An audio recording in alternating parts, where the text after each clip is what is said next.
You are watching the Daylight Drift YouTube channel, and this is my first ever video, and it's with the Supra.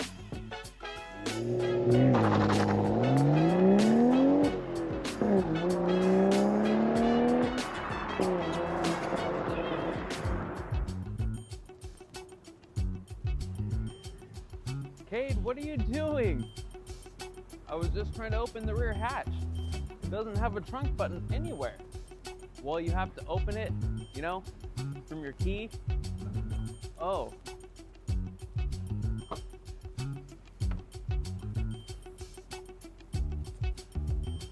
You know, I bet if I looked your way, you would probably disappear. No, don't you dare.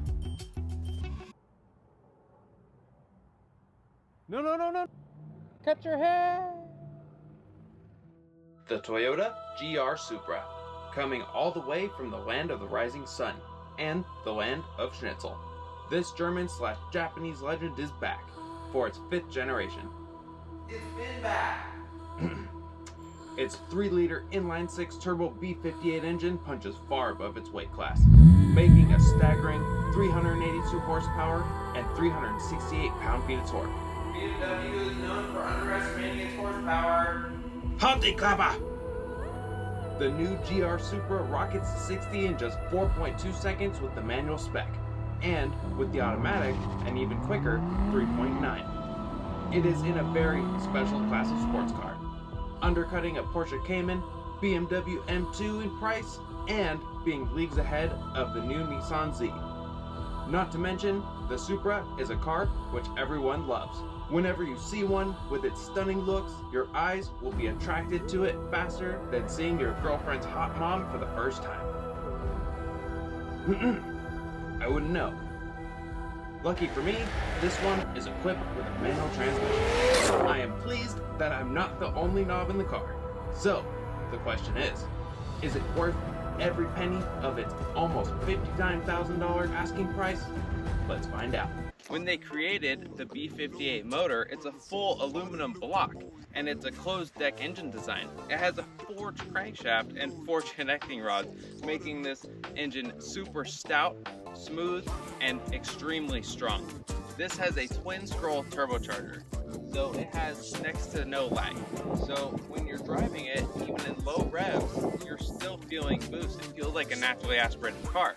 Now, if you were to take any other engine and fill it full of boost and push it as hard as you can, then it will kind of fall apart. But the B58 being a closed deck design, when you're shoving a bunch of boost through it, it's extremely strong, just like the original 2JZ. So before we get started, I'm going to, show you a little bit of the interior features and whatnot. I will start with the infotainment. So personally, I just use CarPlay because it is just kind of the only thing that really matters to have in your infotainment because it's your phone. And plus the maps, it's just aesthetically pleasing. When I get in the car, I either have CarPlay or I have my sport displays on. So that's kind of it. Now you can hit the board computer button. It's the BC button over here on the left. You can push in and then it will give you all your different readings like trip, different gas mileage and what have you. But you have a full digital cluster and you can just press this button to put it into sport mode. And then you can also press the traction button, which is in the middle right here, once for one traction off, which makes you an insanely good driver. Or you can press and hold and take it completely off and it will say VSC off on the dash. This is a beautiful full leather interior in here. Also has full memory seats. So say your wife can drive this car and then you can get back in and easily get your seating position back. Because if there's one thing that bothers me is being able to get back in my seat and make sure I have the driving position I like. You're never really going to use the controls on your steering wheel too much. You're always just going to kind of use your CarPlay, but no Android Auto. So you Android fans are a little out of luck. Has heated seats on both sides. It also has full power and memory on the passenger seat too. So if your wife likes a certain position, whoops, almost got a little bit 50 Shades of Grey there. The AC in this car is insanely cold. It is amazing. It's been 105 degrees all day, and I made the mistake of doing all of my B-roll before shooting the main clip. The only downside to the Supra is it has a electronic parking brake. I always love my manual transmission cars to come with a real manual handbrake, one that you can pull up. If I didn't state this already, this is a manual transmission, so it has 3 pedals. It is probably the most fun in the car that I've ever had. So let's have fun on the new road I just found.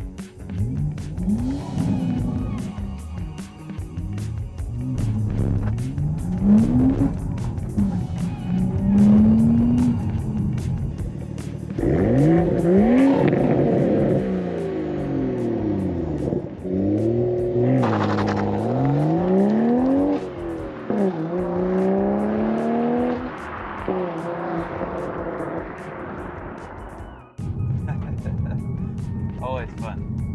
So when you're dailying this car and just going to and from work, it has auto rev match. So the Toyota's IMT, which is intelligent manual transmission. So you can easily just drive around smoothly and it will rev match for you. But if not, you can just go into your infotainment, turn off your gear shift assistant, and do it the way God intended.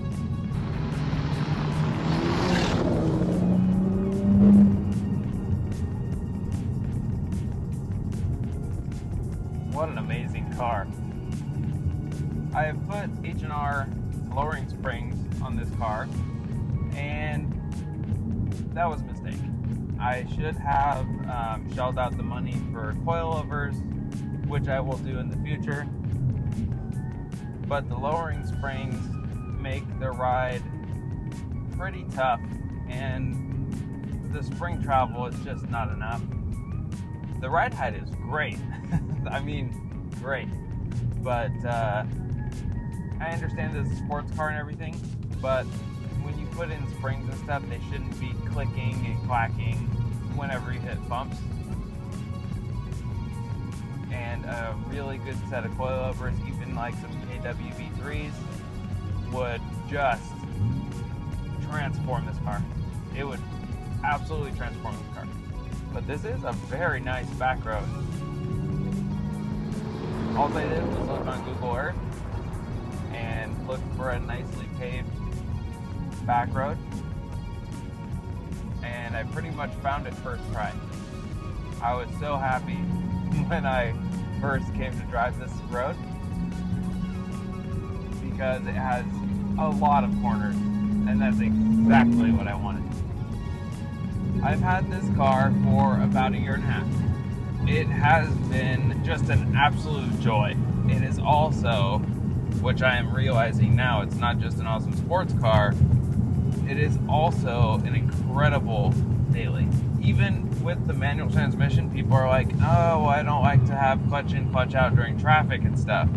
Well, the great thing is it's a very easy clutch. If you get a clutch stop, even easier. Which I don't know if you guys know what that is. If not, then I'll put a link down in the description. So maybe you can get one for your car. How does the shifter feel?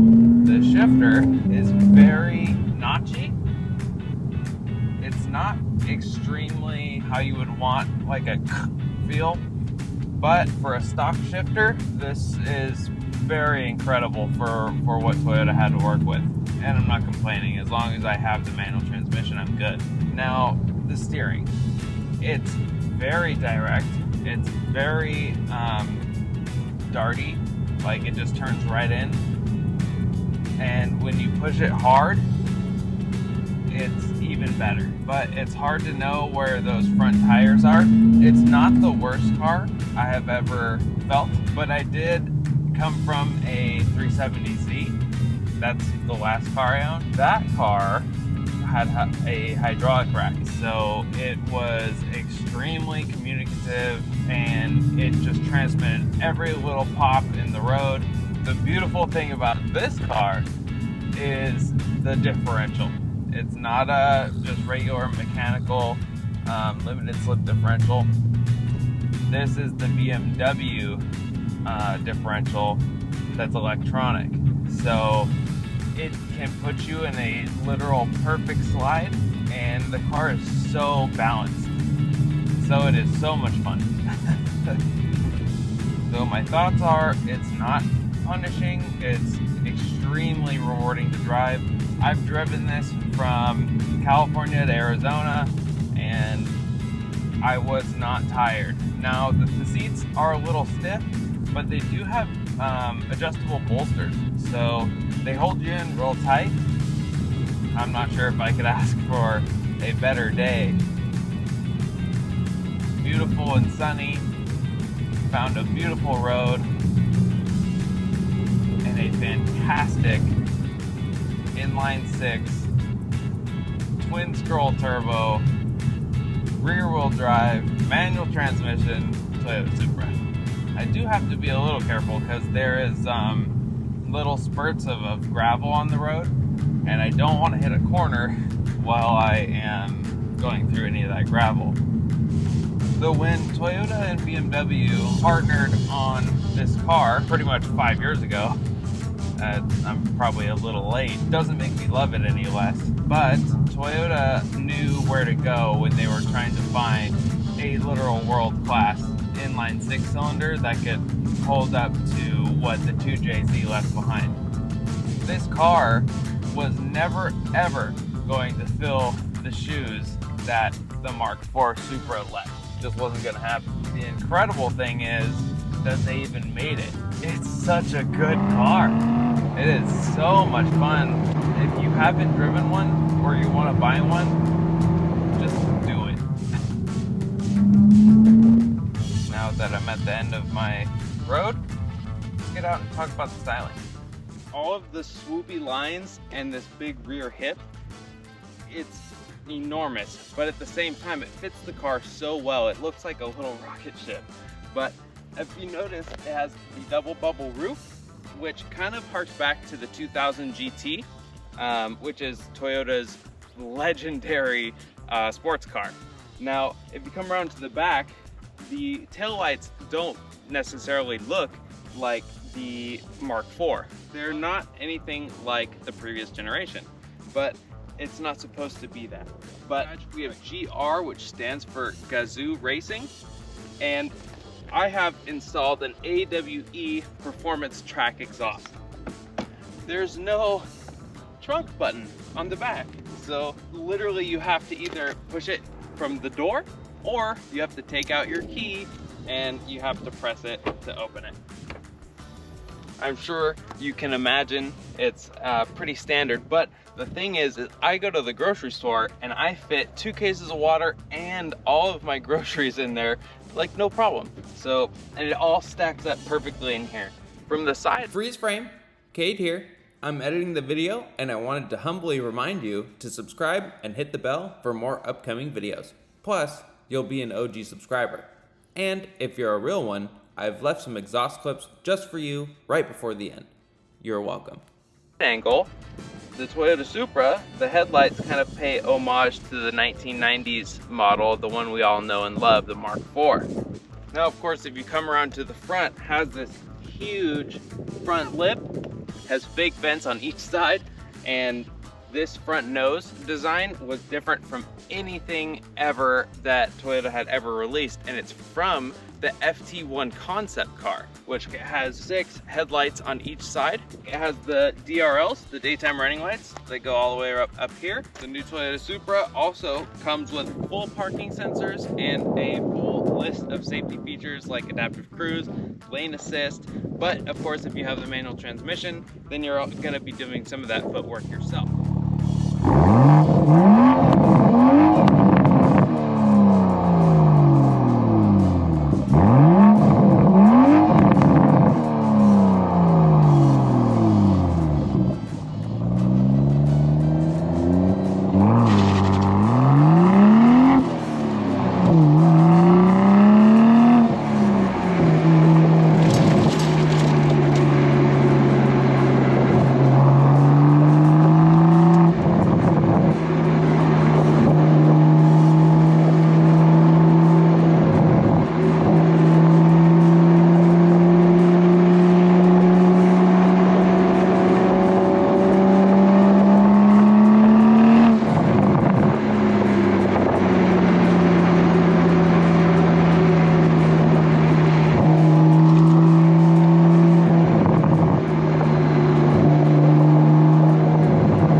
question. Do you remember what it was? Were you listening? Okay, tell me what it was then. I'll wait. I knew it. I knew you weren't listening. Probably eating breakfast or in the bathroom. But okay, again, is it worth its almost $60,000 asking price? Yes, of course. It is my car after all. Did we learn to take our license plate off before making a video? Yes, but we don't need to focus on that. The Supra is everything I could ever want. And if you ask me what car I would pick under 100 grand, the Supra is my first choice. Anything over that, it would be a GT4 RS. Just saying. This is a Supra video. You can't end it saying you want a Porsche. Yes, I can. Everyone wants a Porsche.